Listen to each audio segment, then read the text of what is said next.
any way imagined to be this dominant. And I experienced over my life, first as a teenager, I experienced Sputnik. It's very interesting because Sputnik caused the United States to do things that it wasn't already doing. So this is your Sputnik moment. What the United States has done created Huawei's Sputnik. And you are going to wake up and do things. And there's no going back. I saw it again in the 1980s with Japan. Terrified by Japan. And there was a whole period when Japan was this enemy. And we were not supposed to collaborate. And yet that sort of attenuated. So now we're going through a Japan moment in China. And I hope that plays itself out. Standards are important, but not as important as they used to be. Partly because you have enough intelligence in the system that you don't have to necessarily have a precise standard that everybody's following, as long as the systems can recognize what it is and say, oh, that's that signal, and adapt itself. So there is a change, but there's importance to collaborate on sort of, let me call it the basis of knowledge. Because if we start going in other directions separately, it's going to be an enormous shame, and we should shame in all senses of the word. Talking about basis of knowledge, I really need to ask Mr. Ren, because right now, Huawei's collaboration with quite a number of American universities and labs have been halted, including some of those where you were originally coming from.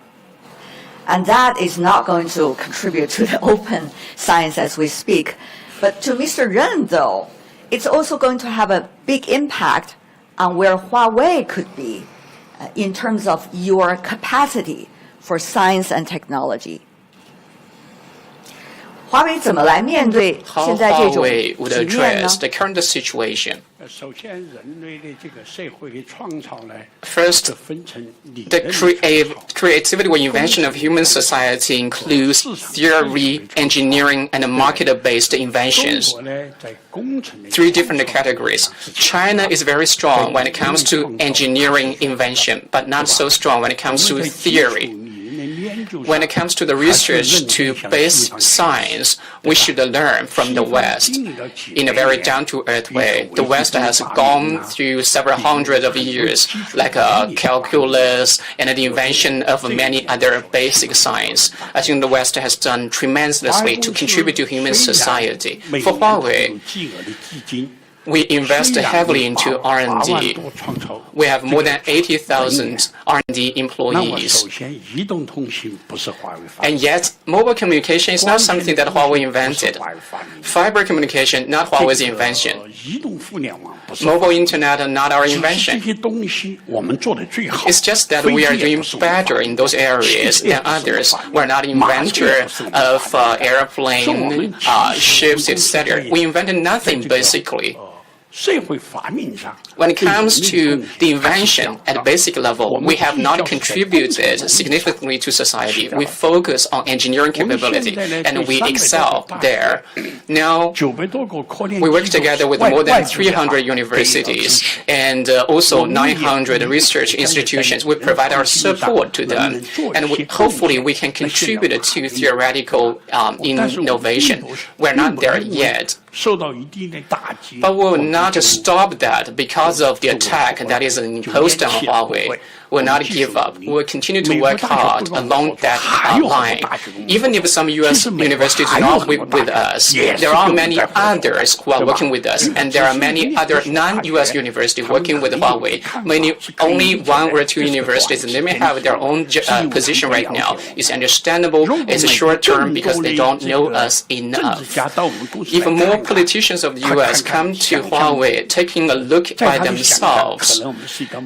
Because in their perception, we may be a campus with a thatched huts, and we have a long tail behind our heads. They see us as a bull in China's shop. But if they come here, look at the innovation, look at the pace of our innovation, I think they would believe that we should be their friend, we should be trusted. Just now, George mentioned just now about a trustworthy network.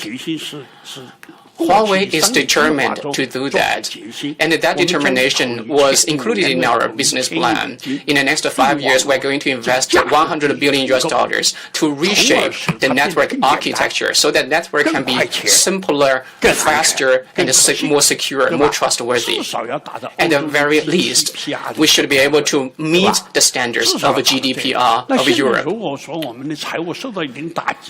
If we have some financial challenge right now because what's hanging on, we will not reduce our R&D investments. We will maintain our level of investment in R&D to really reinvent ourselves to contribute to human society. Just imagine. In those most poorest areas in Africa, in places stricken by Ebola or AIDS, and in other deep forests, Huawei people are everywhere. You cannot make much money there. We are there because of the vision we held and the commitment we have toward humanity.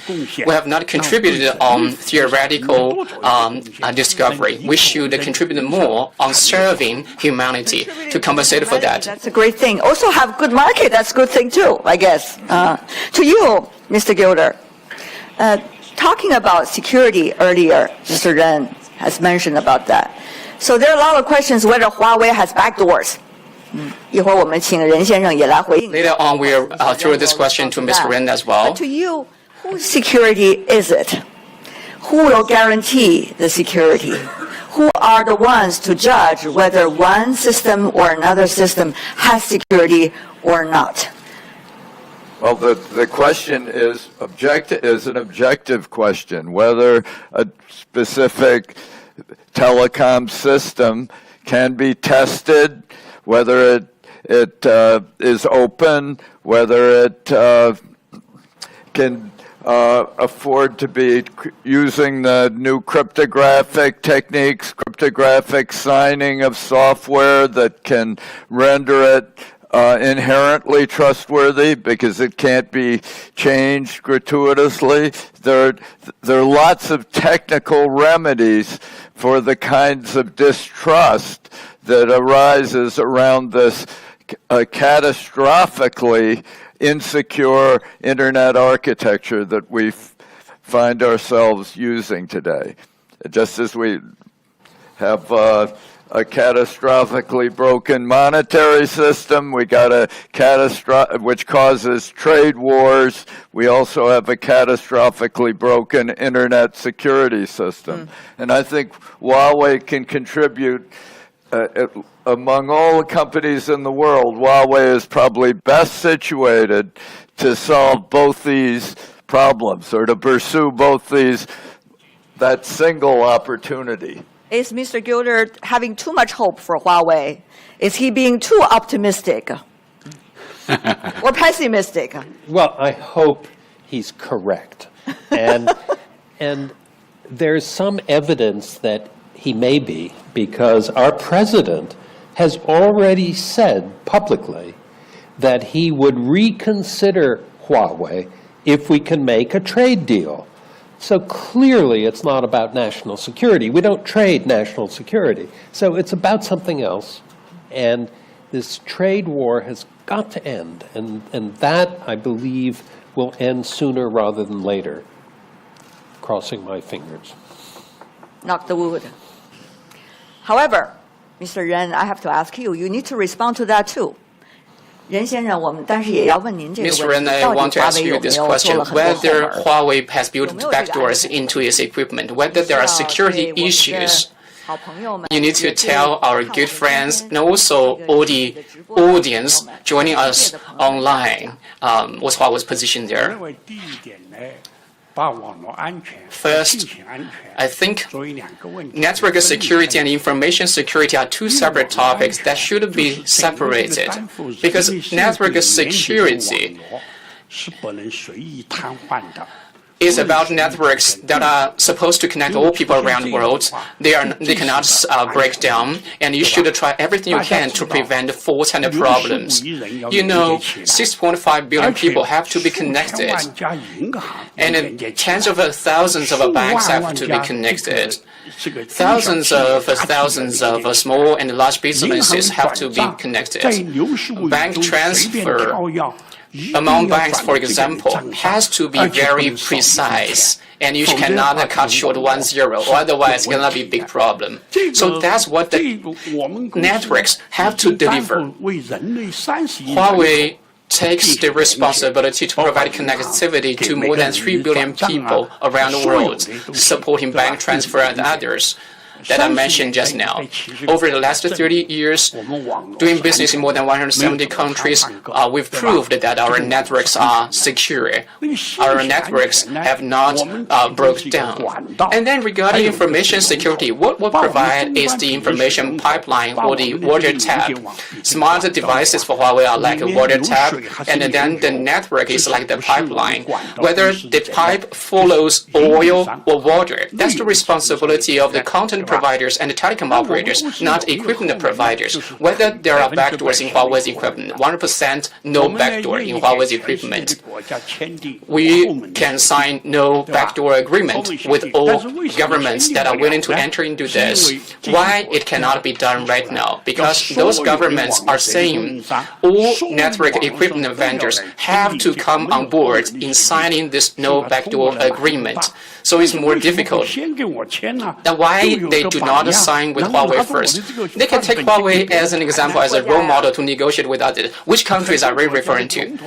Many countries, and I've talked to the presidents of many countries about this agreement, and they've discussed about this. When to sign? We have to start from one country anyway, so that others would see, all right, Huawei dares to enter into such an agreement that shows Huawei's commitment to no backdoor and its commitment to security.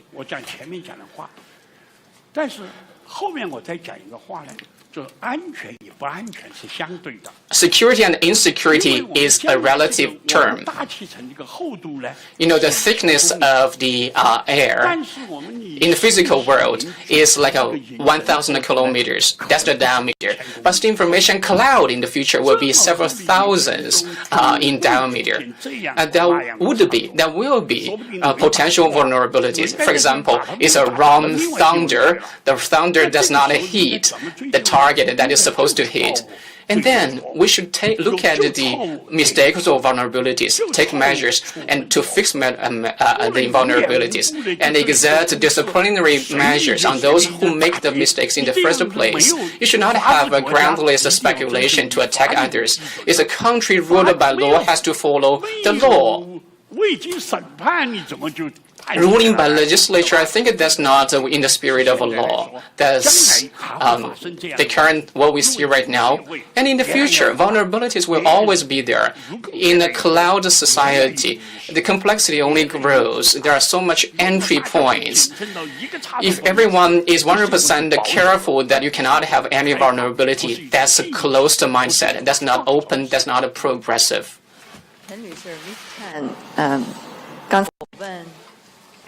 Just now, I asked Mr. Ren which country which proposed to sign the no backdoor agreement, but he has been saying internally that he is a fan of the United States.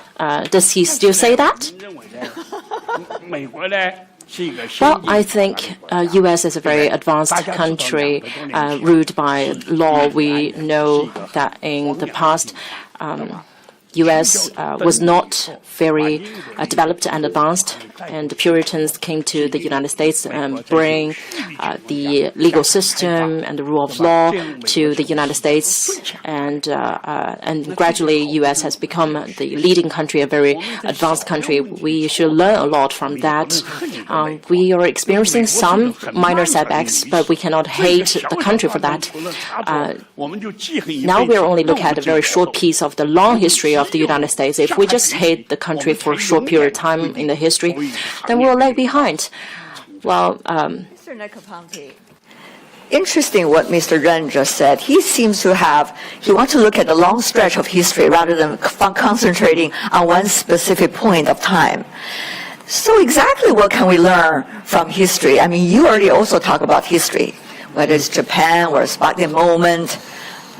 What can we really learn? They say it's the rule of the jungle anyway.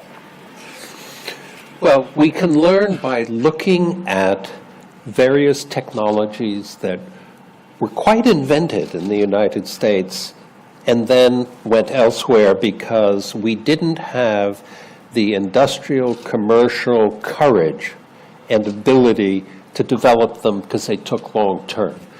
I'll give you two examples. One example is flat panel displays.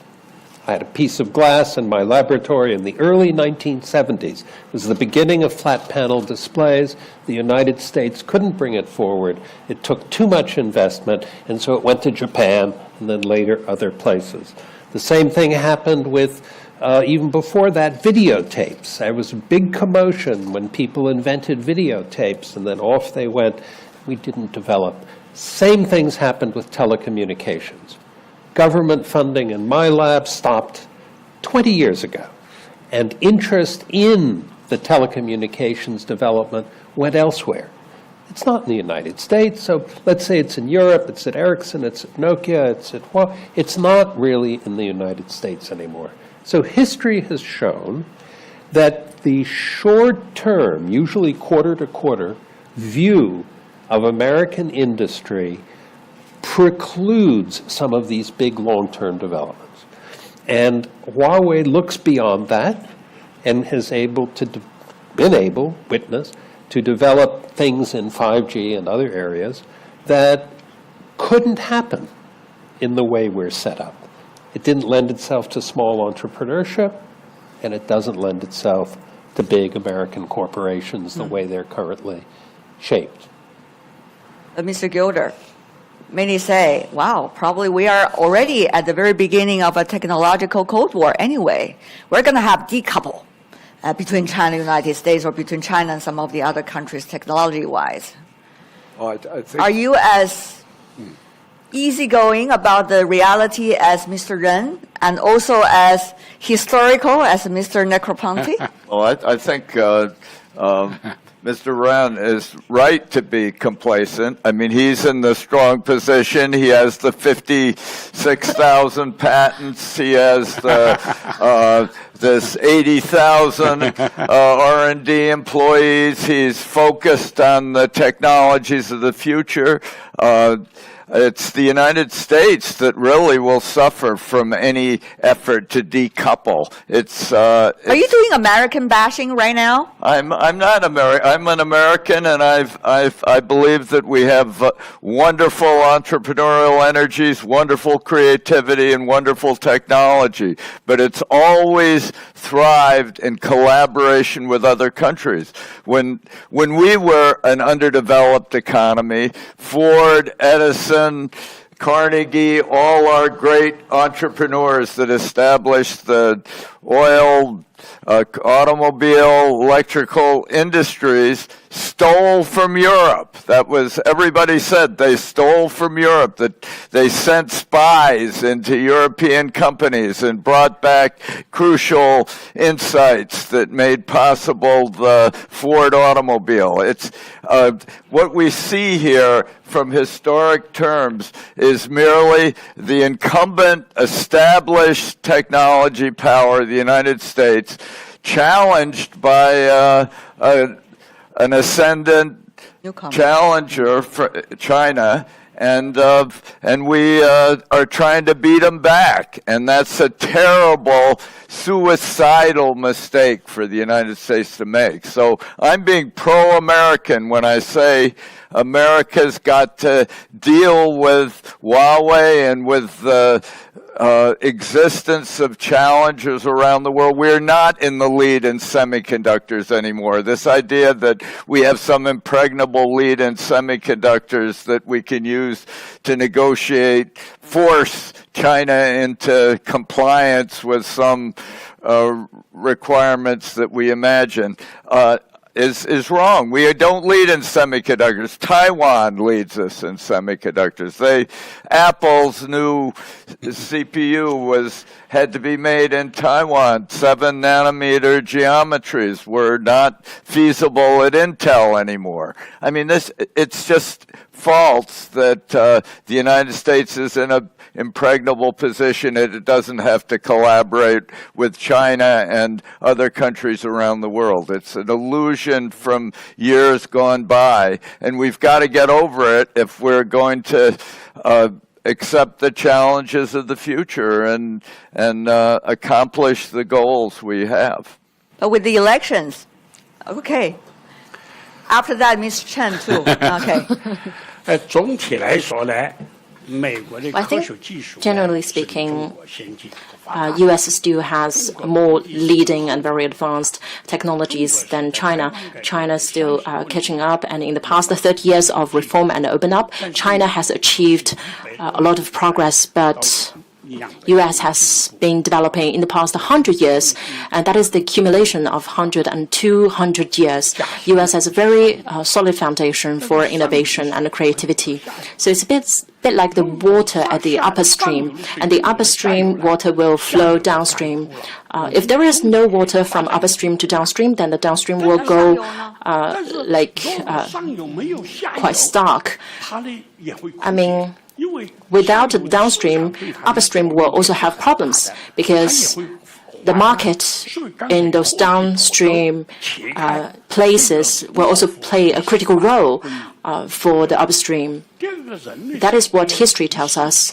And for our society, the society is marching towards open cooperation. That is a definite trend. Why the world adopt market economy? Because market economy have a balance of different factors, and this balancing of factors is managing a healthy or maintaining a healthy and robust development of the market. Think about it. If there are a lot of rabbits, and if there is a lion, then there are so many rabbits for the lion to consume. So I don't think the world plays by jungle rules. And also, countries are governed by laws, regulations, beliefs, religions, and ethics. All those restrictive factors will make sure the world will not follow jungle rules, and there is anti-monopoly law. If the lion gets quite strong, then the lion can only get so strong, not any further. Well, that is a natural balance of different forces. Well, Huawei happens to be leading in 5G, and we will not be complacent. We still want to openly collaborate with the world. So first of all, I think you mentioned the decoupling. I think both sides will suffer. No one will win. I understand. Nature is, the forest is big, and there are different factors playing in the forest, like rabbits and lions. That you can not only survive, but also thrive after this round of crisis. 听起来好像华为已经早想明白了，活下来，然后活得更好。 So it seems like Huawei has figured out a way to survive. Well, I don't like the way we depict the world by jungle rules.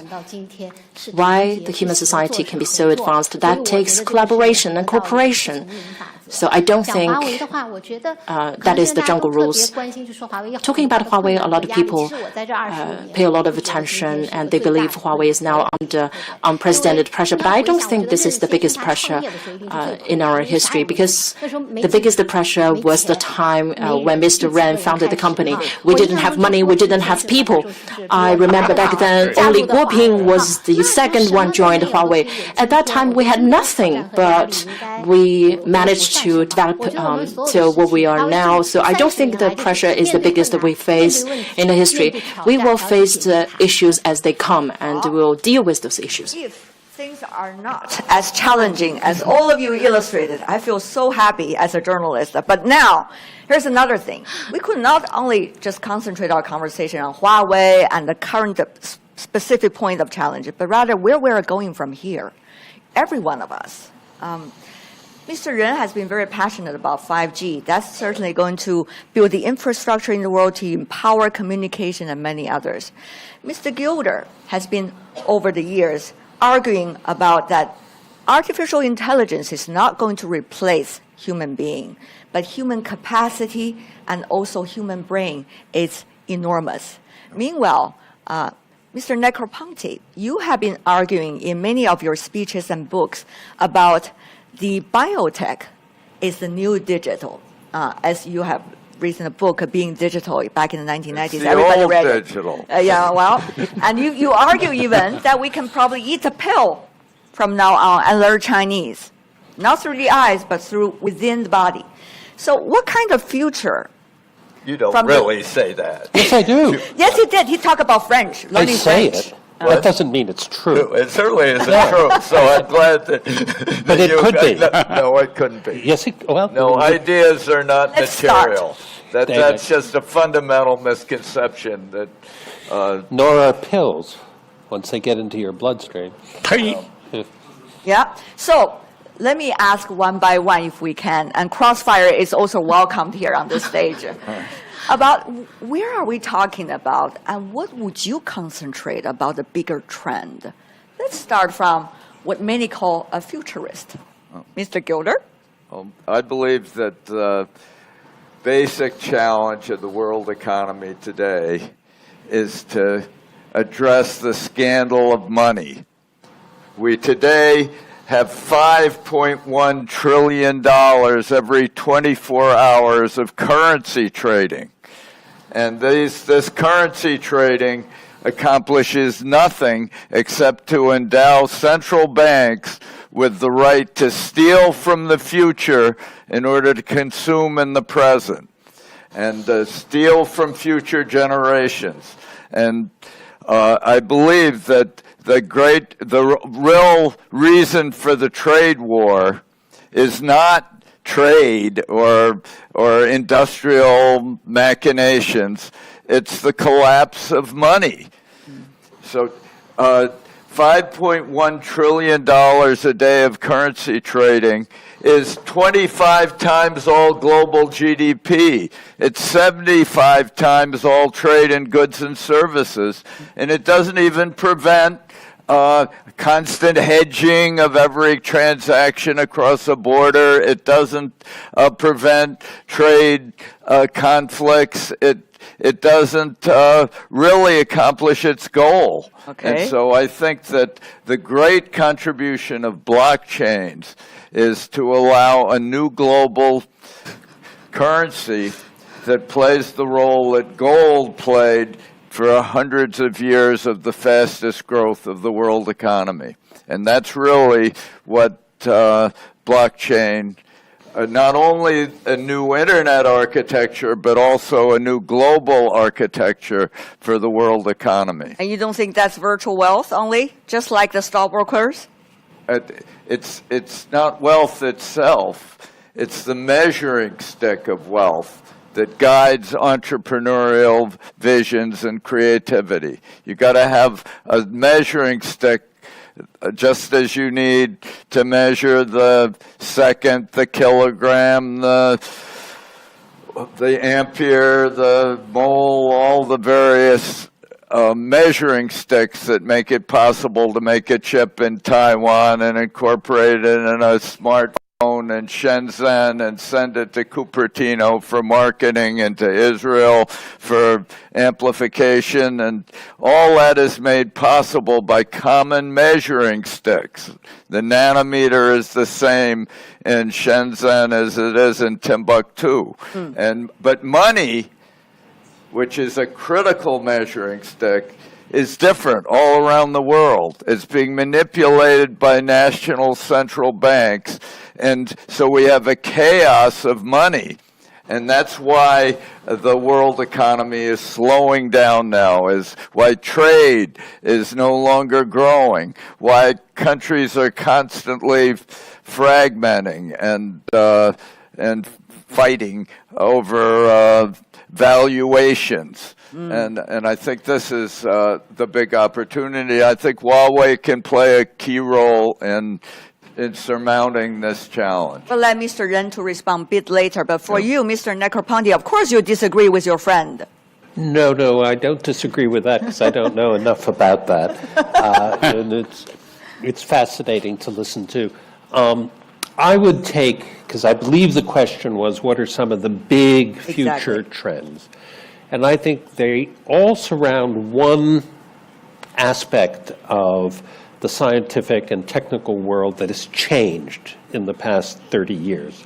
And that is that we can make things and design things and build things that are so small and get smaller and smaller and smaller and smaller that there's been a crossover point with nature.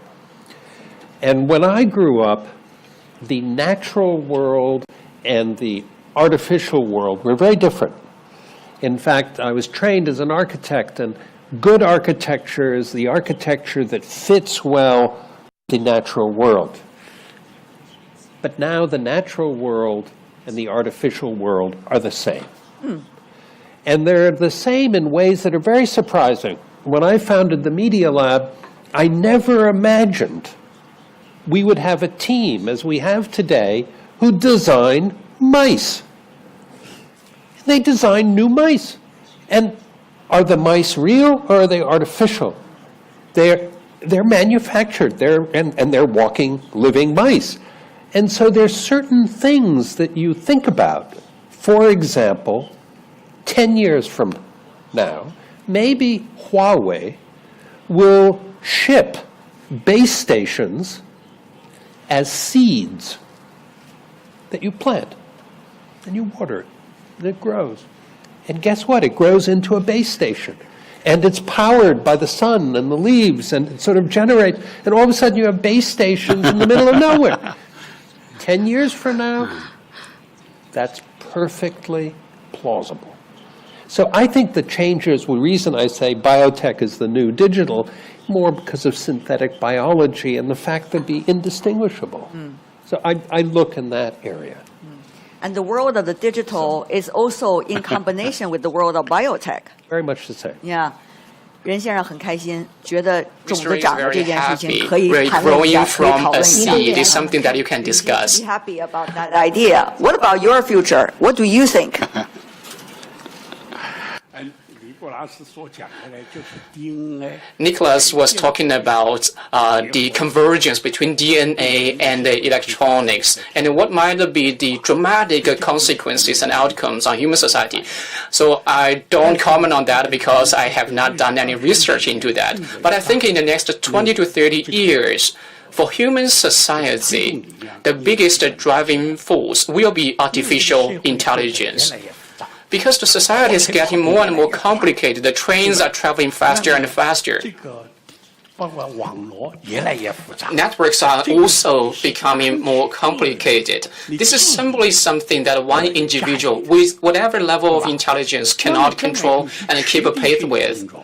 In the future, so some of the tasks with certainly AI could do that. It's already processed by AI. You don't transmit it through the network for things that are not certain, and then you use AI as assistance to provide analysis. AI might be wrong, AI might be right, and it's a process of deep learning to optimize human society. I mentioned just now we should be tolerant about innovation. We should not be very particular around whether this is right or as for something new. Some people are talking about remote maintenance. Whether people have to climb on the tower to do maintenance, that's high cost. So for the future innovation, there needs to be certain level of tolerance in order to embrace the great era that is yet to come. AI should not be solely viewed as something negative. AI is the extension of a human capability, like taking a pill. And then you read all the Dream of the Mansion, and then you take another pill, you read all the works of Shakespeare. And you can take 4 pills at the same time, right? I think the brain power of an individual is that big. It's limited. But if you resort that to electronics, the capacity is enormous. There's no limit to that. So AI can only be produced with a supercomputer and a high-speed transmission. Nicholas mentioned just now several decades earlier, someone already put forward the idea of AI, but today we have the condition to make it happen that can only produce more wealth, and it's not about replacing people. Some people mentioned just now how AI could appreciate human or music. If you listen to the song, it's not just about that. You need to appreciate the music. Whether AI can produce something similar to top musician, I cannot tell for now. I can tell right now, it seems the teacher and the student have certain chemistry. Between the so-called teacher and the student. Mr. Gilder, it seems that they are disagreeing to a certain extent with what you just said. Well, 我可不是挑事儿啊。 I've been studying connectome studies for a while. And the connectome, for years I studied the connectome of the internet. That is, how large are all the connections all across the entire global internet and connections to all its memories. And I was always focusing on the point where the connectome of the global internet would pass a zettabyte. That is, all the memories and all the connections would take a zettabyte, 10 to the 21, to map. And recently I've been studying the connectome of the human brain, one human brain. And the connectome of the one human brain takes an entire zettabyte. In other words, one human brain has as much connectivity as the entire global internet. Yet the entire global internet consumes gigawatts, terawatts of energy. One human brain runs on 12 to 14 watts of energy. So I believe that what really will determine human progress and prosperity is unleashing individual human zettabytes running at 12 watts. That's 6 billion of them that you're interconnecting through Huawei fiber optics and wireless, not creating some super mouse out of a pill. I mean, the life is not the same as electronics. Okay. It manifests electronics, but it's a different phenomenon which is not well understood and is not illuminated by facile statements that we're going to be able to read Shakespeare by taking a pill. That just is not illuminating. Mr. Negroponte, I think it's perfect time for you to speak out. Look, whatever is true in computation and connectivity, I can make more of it. I can make more and more of it. And some of that's going to happen naturally. More. So a lot of people have worked, and there are really two distinct AIs. There's the AI, if you will, that wants to do as well or better than the human brain. That's the one that is, I'll call, the classic one. It's the one that the people in the 1960s and 70s, very deep thinkers, were thinking about. It was not an AI composed of 7.5 billion people. I don't know what you guys are doing with the other 1.5, by the way, when you talk about connecting everybody. But when you have the 7.5 billion brains connected, you have something times 7.5 billion. And that's a different area and a fascinating one. And whatever happens computationally, I just know I can make more of it. I can't make more of the human brains, and ours aren't going to change that much.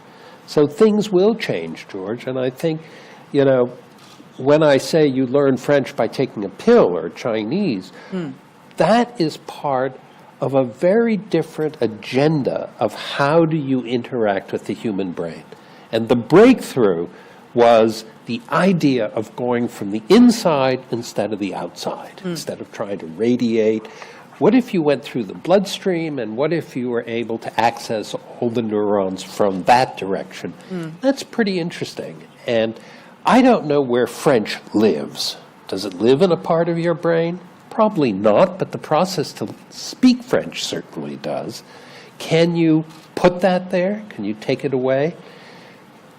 It doesn't matter whether that is correct or not right now. It's certainly a very exciting way of thinking about it, and people will do things and change things as a consequence taking that kind of step. Pill or not pill, that is not the question. Right. The really question is, what are we going to see in the future? So let's talk about the future also a little bit more. For example, lifelong learning, Mr. Ren. 终生学习 Lifelong learning. certainly is going to be extremely important for everyone, no matter what kind of future we're talking about. So, to all of you, how does that happen? What is the best tool? What is your way of lifelong learning? I'm sure you have to learn very fast, particularly recently. 但是不管你学得这么快，你不如机器快。 No matter how fast you are not as fast as machines. No matter how long you commit yourself to learning, your life is always limited. So we think AI can inherit the human civilization. The way scientists think can be inherited through certain mathematical models. The way of thinking of Einstein can be inherited in hundreds or even thousands of years down the road. Therefore, I think AI is going to create enormous opportunity for humanity. But how the opportunity looks like, we cannot depict for now. It's like when I was young, when I was a kid, there's no way that I can imagine there would be so many cars in Beijing, because in 1958, once we have one day off from school, and then we went out to the road to see the trucks because we seldom saw them. Well, today we see a lot of a traffic jam no matter where you are. So similarly today, it's hard for us to imagine how future society will look like. But I think lifelong learning is an incentive to one individual. But learning at a general level, you need to have a lifeless succession. And that would be done through machine learning, through understanding algorithms, constant review, revisiting, and optimizing mathematical models. That's how this wisdom would be inherited. One day or another, simple ways would be used to understand the sophisticated problems. Today, there are so many sophisticated problems. In the future, maybe very few people will be able to figure out those big, difficult questions. So, to me, the issue of lifelong learning should not be discussed at an individual level. It should be broadened out to understand the lifelong learning for society, and it should be transnational and across different disciplines. For people in our generation, we have this notion of geopolitics because when we were young, we never traveled outside of our county, our city, not alone, let alone our country. Only when we grew up, we went to another county. We have this notion of being tied to certain location. But for the young kids, they are not tied to any location. Since they are born in internet era, ideology is being diluted among the young generation. So that you need to have a new way of learning. In light of the future society, I think it's going to be brighter. It's not going to be darker. Some people might try to approach AI from an emotional point of view. That's only in the literature. In society, you have laws, you have a relation, you have moral ethics, and many other ways to try to counterbalance some of the possible negative consequences of AI. We think wealth will only grow, not really decrease, with the right tools. Some people are saying the Chinese people are getting rich, and people now like to eat fish. But if you look at the Google map, there are this fishing net in coastal areas. If you use Google Map, a lot of the fish, they use man-made way of raising fish. So it's not coming at the cost of natural resources. So it's a science or technology innovation to create a new wealth. Of course, I think the society should be a society of economy instead of a luxury. Norway is a country that is very developed. But what impressed me the most is Norway people, they live in small apartments, they drive the small cars. While our rep office in Norway, they cannot afford to use their own cars. So when I go to Norway, I take a train to visit our rep office. So that's the practice of economy. So on the one hand, there is abundance of wealth, but people precise economy, not really try to enjoy something luxury. And people's ability to create resources would be stronger, and I don't think a war is possible. You mentioned not just lifelong learning, you also mentioned how the society can continue to improve. Before I go to you, I'll have Mr. Chen first. Okay? I'll come back to you. 刚才看的特别的长哈，一看 Well, I 就 think 看到 they 30 take a 年 very 过去了 long-term 我肯定没有 view, 这个能 maybe 力，我只 after 看 30 35 years. 年。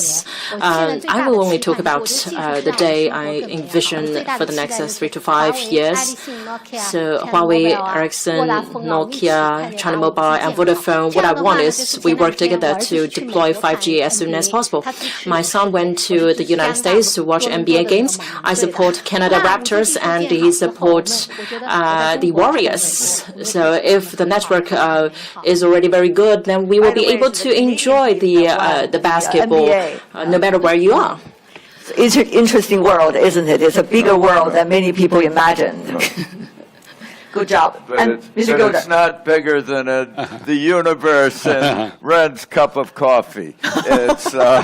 It's really, we get a sense of his visionary horizons when he discourses on AI. I don't think any other corporate leader in the world could give such a sophisticated and wide-ranging analysis of this absolutely central theme of technological development. And that's why the United States has to come to terms with Huawei.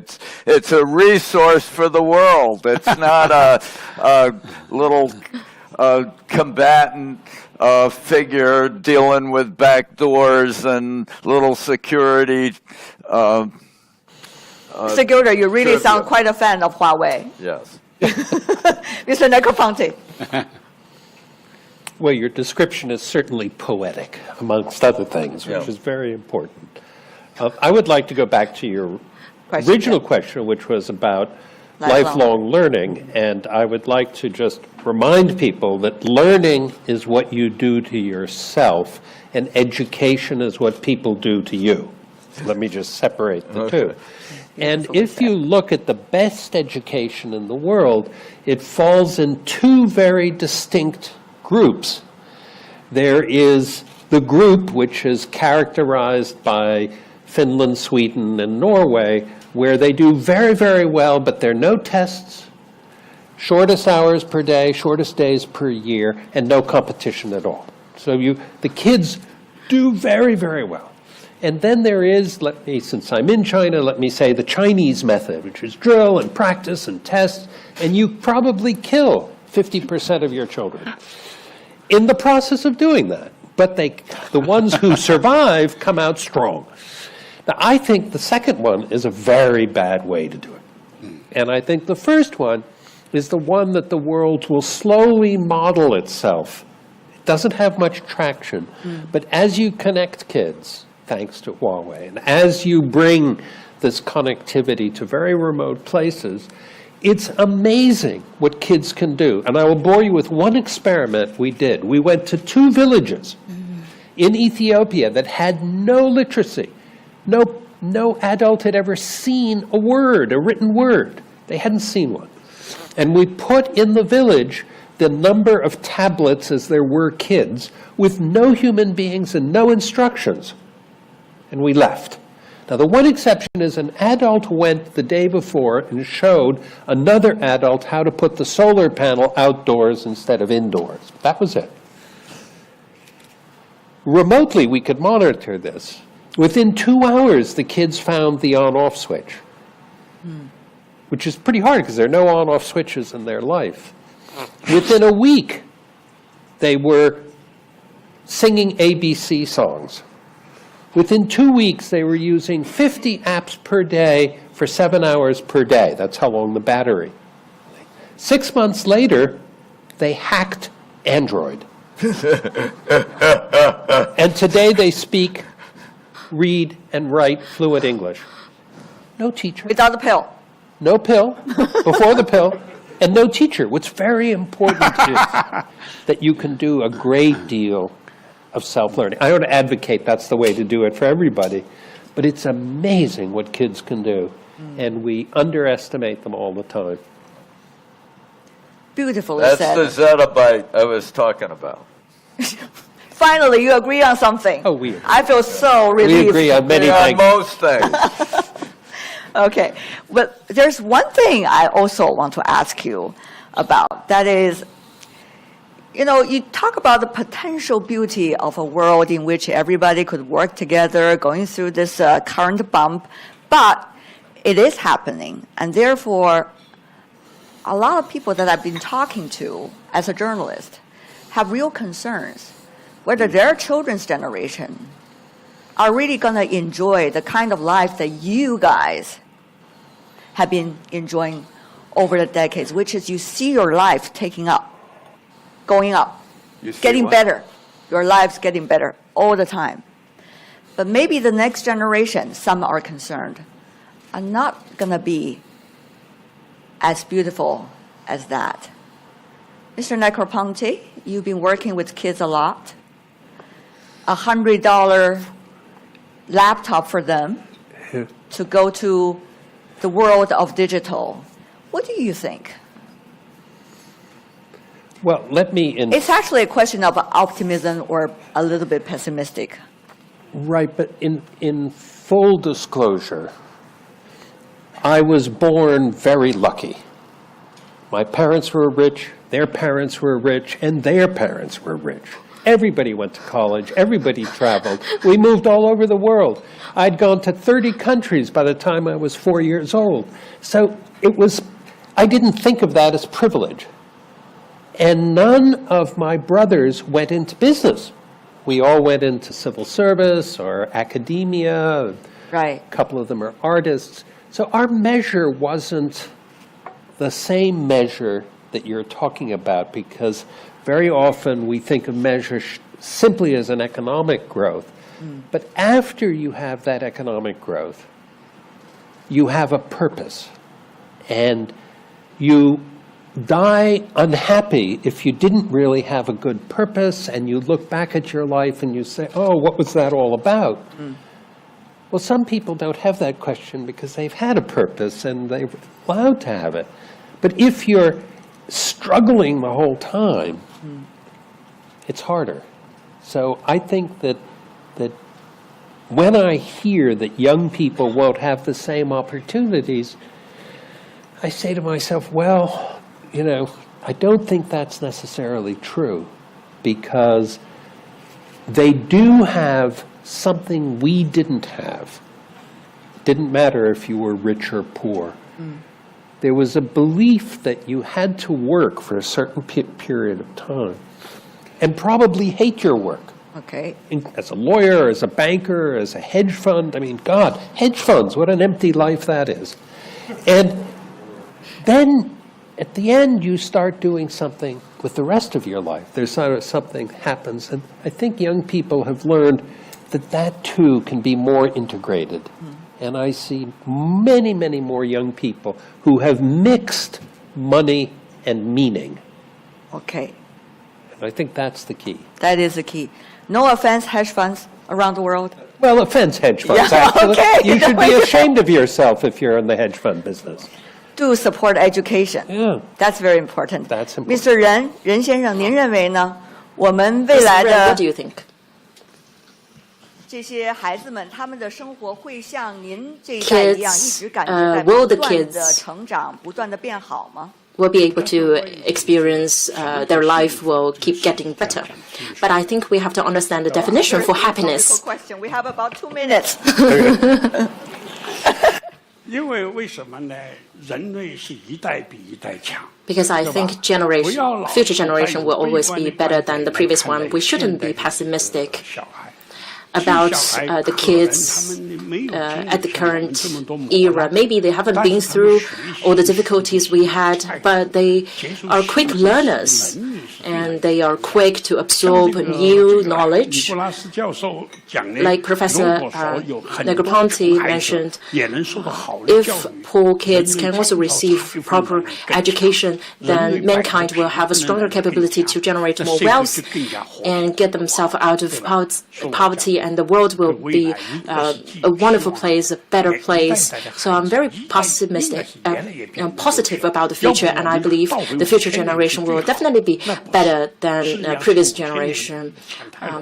Well, think about it. You can't say our current generation is definitely, our current generation is definitely better than the generation 5,000 years ago, right? 都同意。 I agree with all of them. What about you, Mr. Gilder?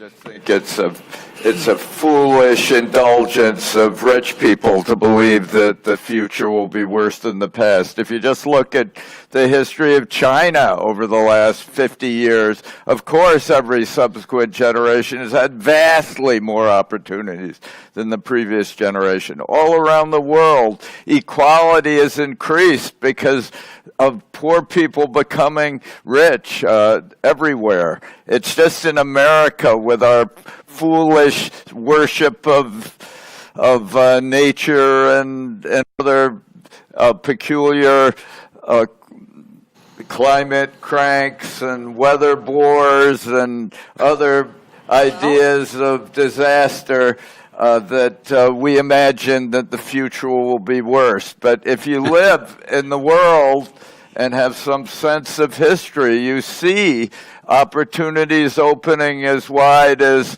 Huawei's visions. Mr. Gilder, I understand you have very different views compared to, for example, Mr. Negroponte about climate change issues. But we'll leave it that to another round of discussion, okay? But for now, let me open the floor, since I've been taking advantage of this conversation on the stage so much.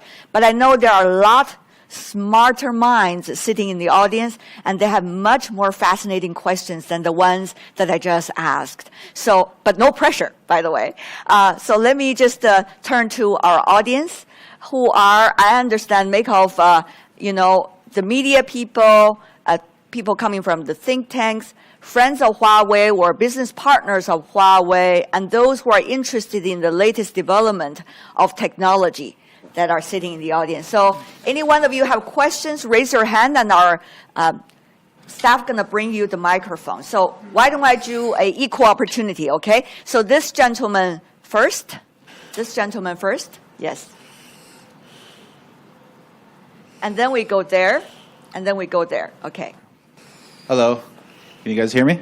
Yes. So I have two questions, actually. One is for Mr. Ren, and one is for Professor Negroponte. And could you promise it's not going to be a 5-minute speech, but rather a question? Okay. Okay, great. Two questions. So My first question is, I've been making videos that talk about Huawei a little bit and try to get the discussion to be a little bit more fair, especially with American public. And so my question for Mr. Zhen is, will Huawei focus on the relationship with American people or more with the American government or both or neither? And which is the most important? And then my question for Professor Negroponte is, we know that that America has a open capitalist system, and we know that China has a capitalist system which is governed by the government. But now we're starting to see that America may be turning away technologies that are the best, right? So what happens in a situation where an entity starts to shun or turn down the best technologies? Thanks. Thank you. Quickly 咱们快一点给到答案。我觉得呢，就是我们也关注美国的民众， Well, 也关注 we focus both on the communication with American people and also American government. 哪一个人做出不正确的决定 Because no matter it is which individual or organization that make a wrong judgment, that is only for a short period of time. And generally speaking, the judgment is correct. For example, during the World War II, U.S. has sacrificed a lot. And in the past decades, U.S. has made great efforts to drive the social development and also make a great contribution to the world. That proves that U.S. is also a great country, and American people are also great people. They are diligent, they work hard, they study hard, and they contributed a lot of basic theory and drive the development of science and technology. For the time being, we may be restricted in the U.S., but that doesn't mean in the future or future generations, the future generations will work together, maybe on 8G or 100G, not 5G. So I think ultimately we still want to serve American people. Well, Negroponte, he's talking about 8G. Gee, this G stuff is a little overrated. I think the answer to your question is perhaps best, because whatever is closing off now, we just have to stop that. Okay, so there's no trying to prepare for it. We have to stop it. 27% of MIT students come from Asia. I don't know the exact number, but I'm going to be willing to guess over 20% come from China. If you count the Chinese Americans who are born in the United States, but both parents are Chinese, the number goes up perhaps to 30%. So we have enormous numbers. You look at the Media Lab, it's 60% foreign students. So when I look at that and people say, well, wait a minute, you're training our competition. No, we're elevating the whole world. It's so old-fashioned to think that if you have something, I don't. And so you're going to take my thing, and so you have it and I don't. Unfortunately, President Trump thinks that way. He doesn't think in the way that we can both have it, and it can elevate and can go up. And training those foreign students is so, so important. Now, I made a mistake 20 years ago. I thought the Internet was going to make people more integrated. I thought it would get rid of countries, and some they would get rid of nationalism. And what happens now? I look around, and it's gotten worse, not better. So I was wrong. So the only thing I can suggest now is intermarriage. Persuade your kids to marry somebody who's not Chinese, okay? And that will help going forward. Okay. Well, that's a social issue. We're going to discuss that a little bit later. Okay, let's go to this gentleman over there. Yeah, please.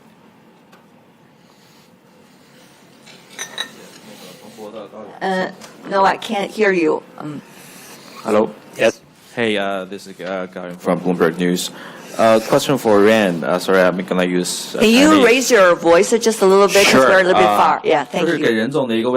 This is a question to Mr. Ren. You mentioned $30 billion decrease in this year next compared to Huawei's plan. I want to ask, what's your specific plan for the future? We saw earlier that Huawei was in the business of undersea cable, which went for sale, whether Huawei would spin off more businesses for sale in the future. And in the next 1 or 2 years, what measures are you going to take to alleviate the pressure you are under? We will not have a spin-off or business for sale for the undersea cable. It's not a decision we just made recently. We wanted to sell the business much time ago. We already sold some of the equity to the management team and other employees of that company. Actually, we were quite successful in that business. It's not because we were attacked and the business went badly and we sold it. It's not that way. We thought that's not part of our core business. That's why we decided to sell it. And for the other businesses, we will not have a spin-off or sale. We might shrink our size. And for the people that we can reallocate our people from a non-core business to core businesses. Huawei will not reduce our headcount substantially, but the business consolidation has been ongoing. One typical example is about 2 years ago, we restructured our carrier software business. That was a team of 20,000 employees, and they spent $10 to $20 billion without producing something compelling. So we decided to shut that business down, and I was concerned of emotional changes in the minds of our employees. So I talked to HR, increasing the salary of those employees before we made the restructuring. But those people get themselves into new positions in other growing businesses, like a consumer business, like a cloud business. I think a lot of credit for the growth of those businesses should go to the people who used to work in carrier software team.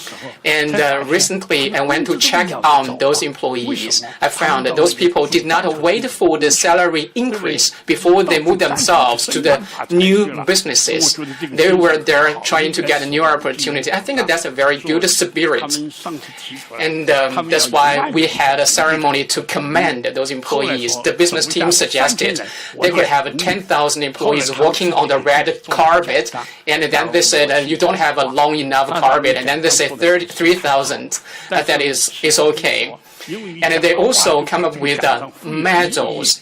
And the medal does not look beautiful, but Eric Xu said you made a speech to them. That's a big incentive to them. So we actually did a very big restructuring of a 20,000 employee team, and there was no really unrest whatsoever within Huawei.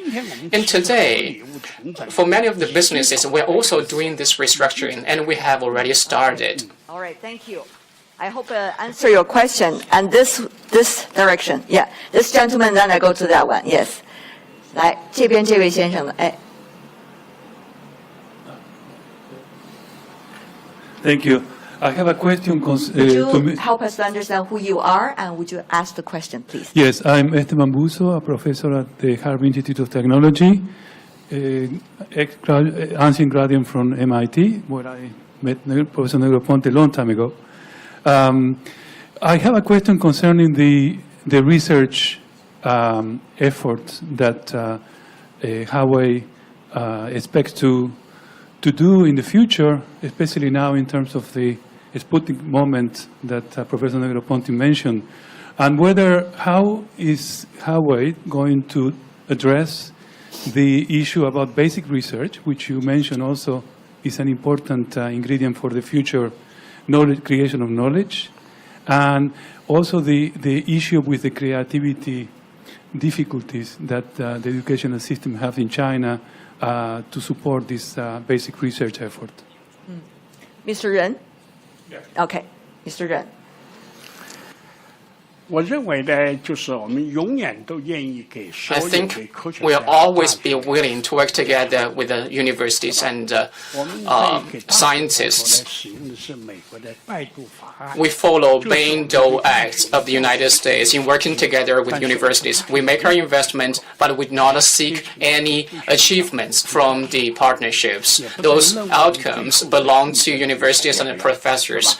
And we don't even want our names to appear on any papers that they end up with. 暂时的合作并不要紧。 It's okay that certain universities don't work with us right now because there are so many other universities out there. 整个世 You 界 know, 看得这么严肃， 5G 是 is 不是当成一个 very much hyped right now. Some people even believe 5G is like an atom bomb. 5G started from a paper of a Turkish professor about 10 years ago. 这是土耳其 And it's not a paper from MIT. It's a paper from a Turkish professor. Of course, that professor is a student of Shannon. Is a student from MIT, though. 学非常多。 So there are so many universities out there. There will always be someone who wants to work with us, and there are talented people, exceptional people that we can work 不 with. 会为一时的挫折 So we will not give up what we are committed to because of short-term setbacks. Make sure you raise your hands during the answer session so I can see who you are. Please, over there. Yes. I'd like to ask a bit about China and innovation. How dependent is China's innovation system on its integration into the global innovation networks that have developed over the last few decades? And will China still be able to produce cutting-edge innovation if trans-border collaboration is substantially reduced? And that's a question for Mr. Ren. Also for Mr. Ren. Yeah, sorry You want about to keep the other gentlemen relaxed. I'd like to hear their views if they'd like to share their views too. Okay, Mr. Ren. 还是请您来回答。我认为中国现在的这个创新啊， I think innovation in China today, 蓬勃， even though some people think there's a lot of a boom, a lot of innovation, in fact, is application innovation, building upon a global innovation network. If there is no such global platform, that would be a big setback for China when it comes to innovation, because China has challenges when it comes to investments in basic research and basic education, and that will take time. So back to your question, I hope 政府部门要注意。 government departments would really carefully think about it. Okay, anyone want to add up to that? I just think that China is doing all sorts of innovation and basic research. You know, collaboration with a professor in Austria called Zeilinger with Professor Pan, I think, or is leading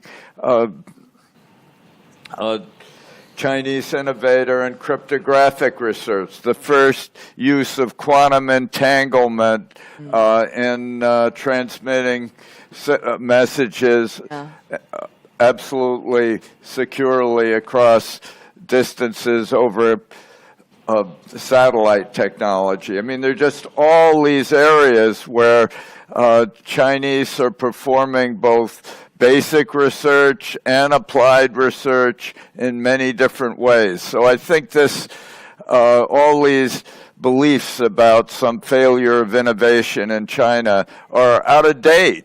There are people talking about what it was like 20 years ago, and I just don't think that's the situation today in China. And today, of course, we heard the great news coming from Professor Tu Youyou's team. There are new development in her area. Of course, she's a Nobel Prize winner. Let's go to a question over there, and then we have one more on the second line, and then we have two questions from there, okay? So quickly. 没有声音是吗？有了。好的。那个任总你好，我是中国国际电视台 CGTN 记者。 I'm from CGTN. I have a question to you, Mr. Ren, regarding IPR.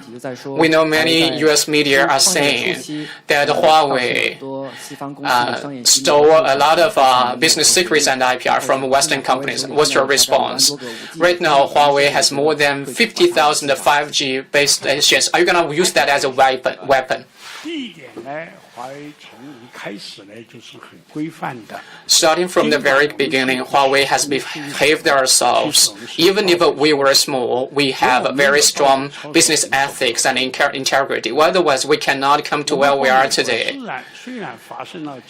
Even though there are several IPR litigations with the U.S., we need to believe in the court rulings of the United States. I think that's basically fair.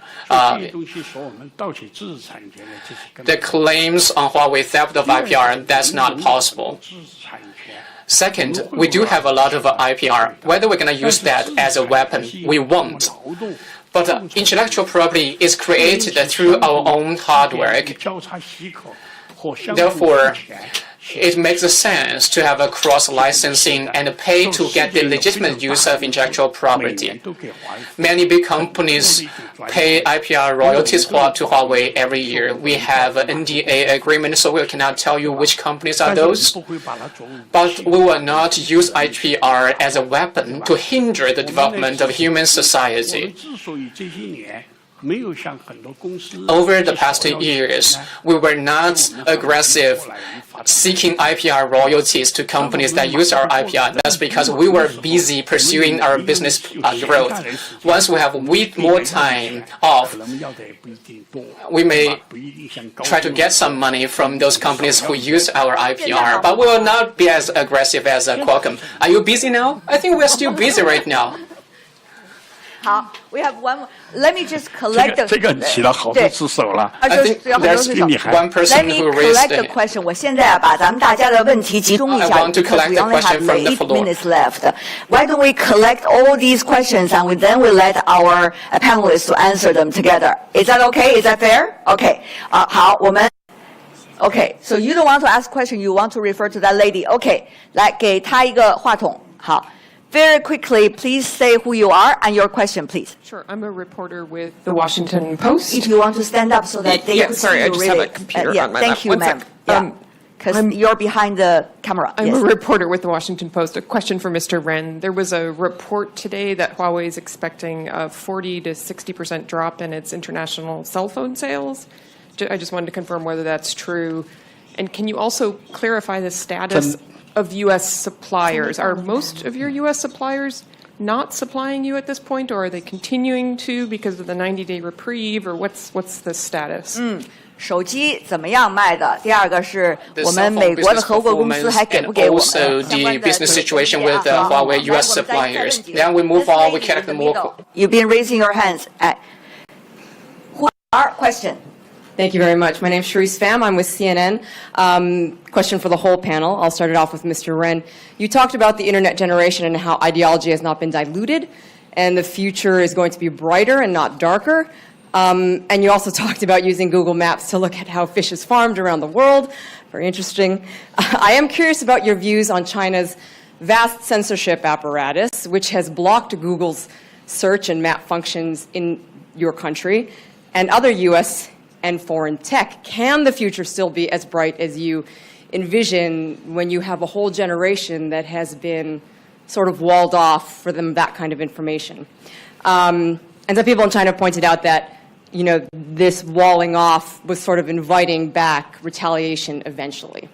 So your thoughts on that. And for the rest of the panel, too, just related to that question, Mr. Zilder and Negroponte, you've talked a lot about advocating the U.S. to be more open to collaboration. Should China also be more open to relaxing its censorship and moving away from what they call a sovereign internet policy? Okay, Thank open you. or not, countries around the world. Let's go to other questions. Yes, please, this gentleman. 这边这位男士，咱们把问题都一起问了，然后我们再统一回答啊，这样快一些。We're going to collect two questions. 我想问任总一个问题啊。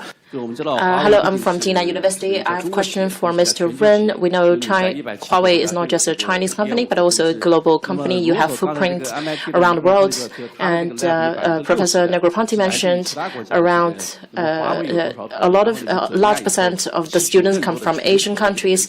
And what's your plan to attract global talents? Next one, that gentleman, 这位。喂，我是来自中国国家高端智库，是中国综合开发研究院。Hello, I'm from a Chinese think tank. 在当前， So I have a question for all three of you. Previously, you mentioned that open collaboration is very important. However, facing the disruptive situation across the world, well, for technology companies like Huawei, is it possible for Huawei to seek alliance with other international companies? I don't know which third road you're talking about. Certainly, what's the new way of cooperating, right? If there is some difficulties. Okay, I think we're running out of time. I'm so sorry. We have everyone almost wants to ask a question right here, but we have 3 minutes left, so let's go through this very quickly. 咱们就剩3分钟的时间啊，咱们来说一下手机是不是会大量下降销售量，然后与此同时，是不是也希望是有一个更加开放的空间？And also open collaboration, the room for open collaboration in the future, and how to cooperate in the future. Well, the reporter from the Washington Post asked whether the sales of a cell phone dropped by 40%. Yes, it dropped by 40%. But the growth in Chinese market for smartphone is very fast. This is the first thing I want to clarify. And open and collaboration will never change. But for the government-led cooperation, that is pretty much depend on the governmental dialogues. So this is my answer for the second question. And is there a third path to forge collaboration? Well, it never crossed my mind. There is only one path. We believe there is one path, and we will go through this path in a very dedicated manner. If we suffer minor setbacks, we will continue to forge ahead. Well, another one is about how we be able to attract global talents. Well, we have talents around 170 countries. We have around 30 to 40,000 local employees in all these countries. I don't know the specific number in specific countries, but for the number of global talents, indeed we do have a rich pool of global talents.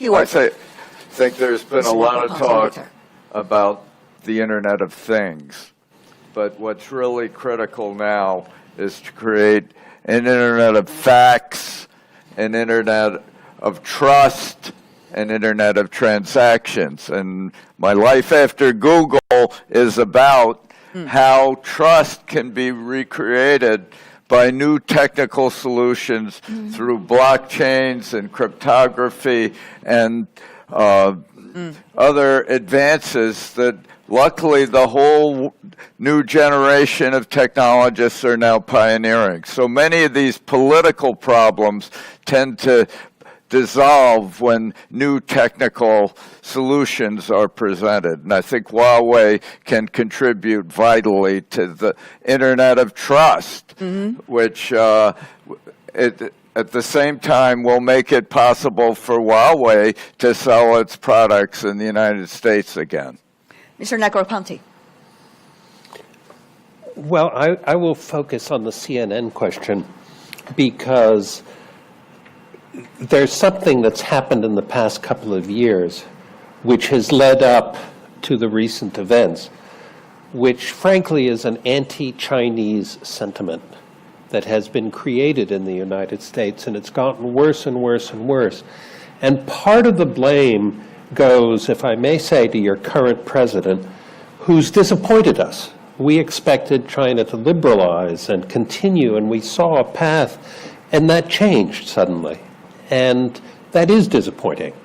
And we do have to get rid of the tariffs. We have to do all the things that George and I would love to see happen, but China does have to change. You can't continue, fencing off the internet. And, I arrived in this hotel, or at least the hotel down the street, and many of my apps didn't work, and I couldn't do things on Google, and it was infuriating, truly infuriating.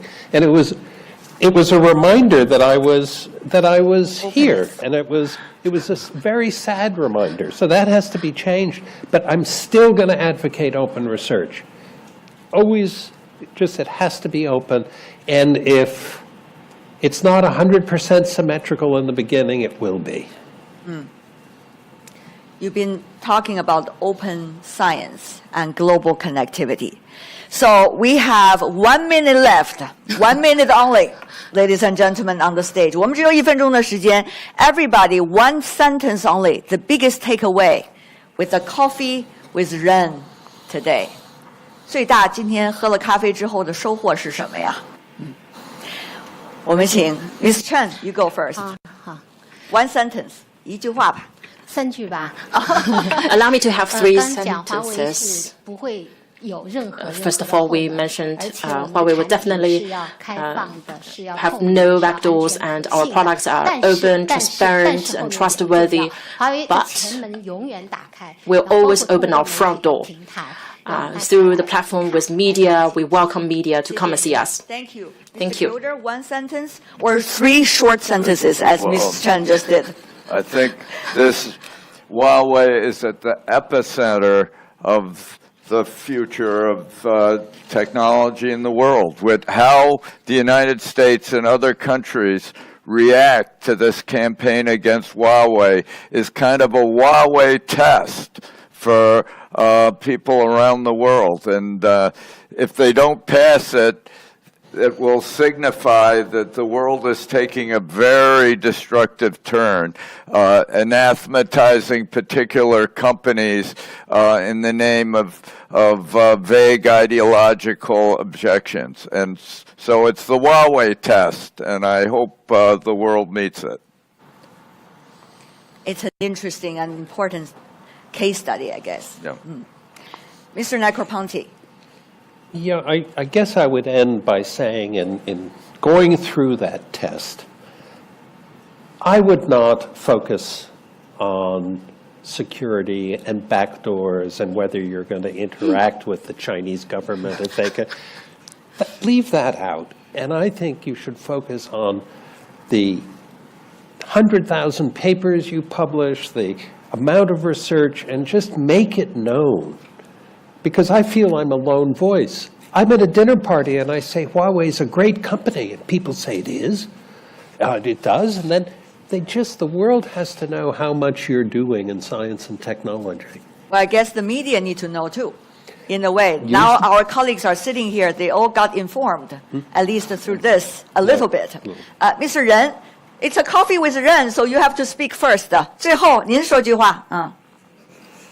我觉得这个世界就是合作共赢。 I think the world still has to go through open cooperation. That would be my one last sentence. Open cooperation. 也不简单。 Well, that's simple and not simple. So much, the four of you. He gets an A+ as my student. He did? For the very first time. 谢谢。你看，我比球你好一点了。好，不 I 错， have to 这 treat 次 you 考试 better. 都很好。And with that, we're wrapping up today's first coffee with Ren. We hope there will be many coffees to come in the future in which we can talk